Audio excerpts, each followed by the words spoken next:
డిఎస్సిలో అక్రమాలు జరిగాయి అని అండ్ స్పోర్ట్స్ కోటా కింద పోస్టులు చాలా దారుణంగా అమ్మేసుకున్నారు అని, ఆ లిస్టును కూడా బహిర్గతం చేయడం లేదు అని చెప్పి అండ్ వీటన్నిటి మీద విచారణ కావాలి, సిబిఐతో విచారణ జరిపించాలి అని చెప్పి జగన్ గారి నుంచి వైఎస్ఆర్ కాంగ్రెస్ పార్టీ వైపు నుంచి వరుసపెట్టి డిమాండ్లు, రోడ్లెక్కి నిరసనలు కనిపిస్తూ ఉంటే అండ్ వాళ్ళ పత్రికలు గాని వరుసపెట్టి రకరకాల ఆధారాలంటూ కథనాలు రాసుకుంటూ వస్తే, తాజాగా అటు ముఖ్యమంత్రి చంద్రబాబు నాయుడు గారు, హోంశాఖ మంత్రి వంగల్పూడి అనిత గారు ఇదే అంశం మీద మాట్లాడారు.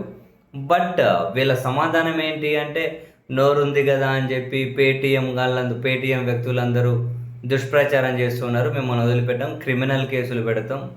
అది చాలా పారదర్శకంగా జరిగింది. స్పోర్ట్స్ కోటాల అక్రమాలని చెప్పి అంతా ఏం ప్రచారం చేస్తూ ఉన్నారు, దుష్ప్రచారం చేస్తున్నారు. నిరుద్యోగ యువతలు అశాంతి రేకొల్పుతున్నారు.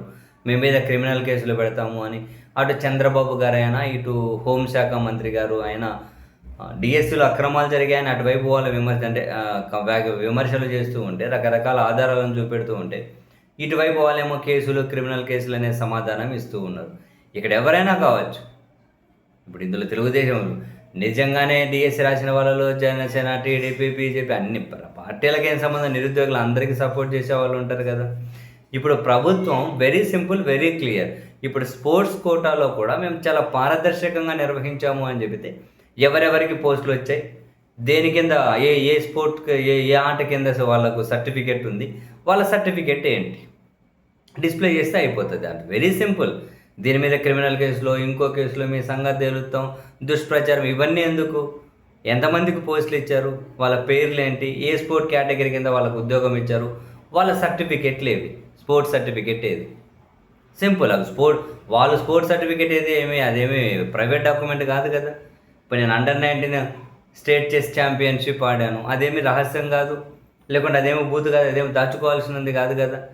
ఇప్పుడు నువ్వు ఏదైనా ఆట ఆడావు, దాని కింద నీకు స్పోర్ట్స్ సర్టిఫికేట్ ఉంది, నేను సో పార్టిసిపేషన్ చేశాను, నాకు సర్టిఫికేట్ ఉంది, దీని కింద ఉద్యోగం వచ్చింది, అందులో ఏముంది? ఇప్పుడు ప్రభుత్వం వాళ్ళకి ఏ స్పోర్ట్స్ కేటగిరీ కింద ఉద్యోగం ఇచ్చారో ఆ స్పోర్ట్స్ సర్టిఫికేట్లన్నీ కనుక ఒక లింక్ పెట్టి ఒక క్లిక్ చేస్తే అంతే. మనం మొన్ననే మాట్లాడుకున్నాం, ఒక్క క్లిక్తో సమాధానం చెప్పాల్సిన చోట ప్రభుత్వం ఎందుకు డిఫెన్స్లో పడుతుంది అని. ఆ లిస్టు పెట్టేయండి, స్పోర్ట్స్ సర్టిఫికేట్లు పెట్టేయండి, ఎవరికి దేని కింద వచ్చిందో చెప్పండి, అందులో ఏముంది, ప్రజలందరూ చూస్తారు కదా.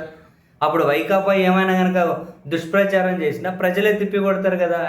ఇంత క్లియర్ కట్గా, ఇంత పారదర్శకంగా వాళ్ళు లిస్టే డిస్ప్లే చేస్తే, ఆ స్పోర్ట్స్ సర్టిఫికేట్లే డిస్ప్లే చేస్తే మరి వైసీపీ ఏంటి ఇట్లా అంటుంది అని వైసీపీనే జనం చేదరించుకుంటారు కదా. మరి అందులో ఇబ్బంది ఏముంది?